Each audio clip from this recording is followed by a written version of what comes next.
You know, I feel like crabs give Marylanders a bad name.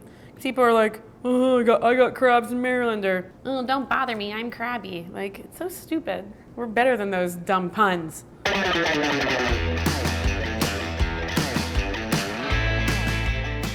I'm Farideh, the Culinary Director at Munchies, and we're here in the Munchies Test Kitchen, and today we're making crab cakes. You might know me as being Iranian and Italian, but I'm also from Maryland. And in Maryland, we love crabs. We're doing a really simple crab cake with just all lump crab meat, and then serving it simply with tartar sauce, the best sauce. So what you need to make crab cakes is about 1.5 pounds of crab meat. Since I'm from Maryland, I like to go crabbing and pick crabs. I also have some fresh crabs here that have steamed with Old Bay and beer. These are Maryland blue crabs, the best of the crabs. So first things first, I'm gonna show you guys how to break down a crab. It's really easy. Everyone I feel like has their own way. We used to have these block parties when I was a kid, and we lined the streets with tables, and you always throw down newspaper. Some people literally sit there and pick and eat and pick and eat. I am a weirdo and I hoard my meat, and I sit there and pick all the meat and make a huge pile, and then I soak it in butter, but it's so good. This is a female crab. You can tell it's female because she has kind of an apron. You can kind of take that part off. You're just gonna break open the shell like this. Break off all the limbs first, like this. This back one, the back fin, that's where all the lump crab meat is, but you can usually pull out the whole lump on that and just like suck it off. It's good. Anyways, you want to get rid of all that stuff. I love this yellow mustard. I call it mustard. It's like just poop or something, I think, but it's really good. It's just delicious. I mean, who doesn't love that little poop? All right, so I'm just gonna break that guy in half, just like this. So all in here is all the crab meat. Some people, you can sit there and take a knife and cut it in half. I just use my fingers to kind of open it up like that, and it's just coming right out of there. So I prefer the back fin crab meat because I'm a snob. But the claw meat's really good too. It's just not as sweet as the other meat.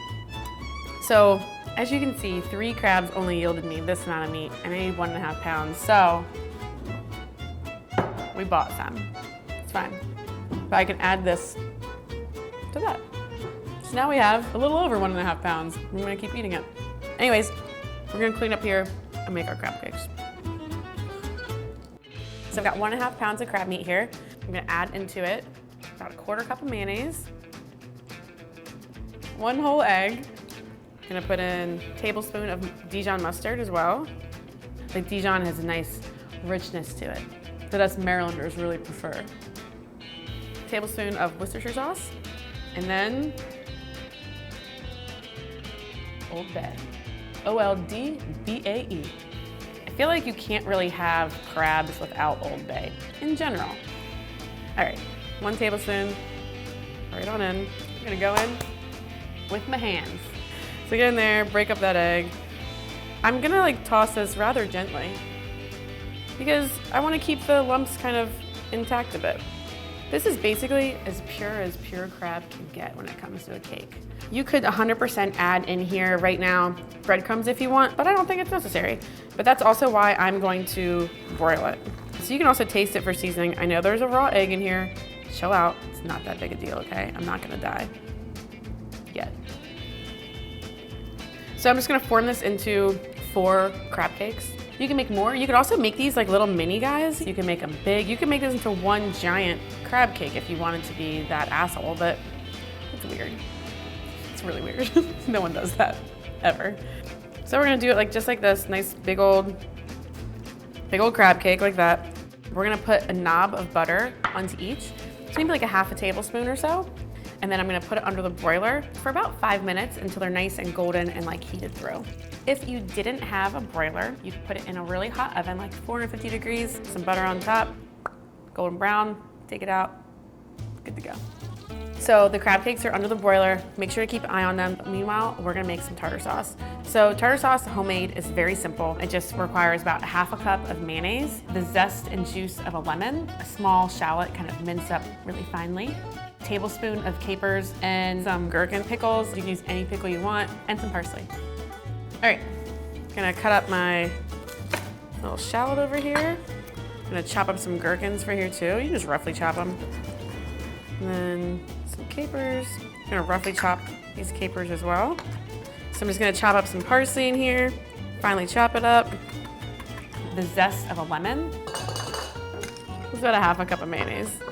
I'm gonna squeeze in, you may only need like half a lemon. Maybe like a tablespoon of juice. Just see, this is a really juicy lemon, so I may not need all that juice.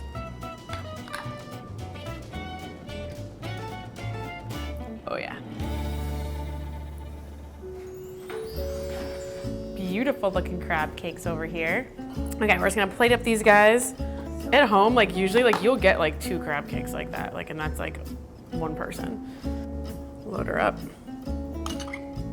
And here we have our jumbo lump crab cakes with homemade tartar sauce. Delicious, perfect. Sometimes you go out and you get your crab cakes and you're really getting cheated because they're just full of bread and breadcrumbs.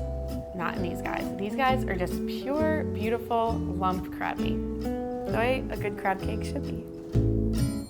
Okay, I'm gonna squeeze a little bit of lemon on top.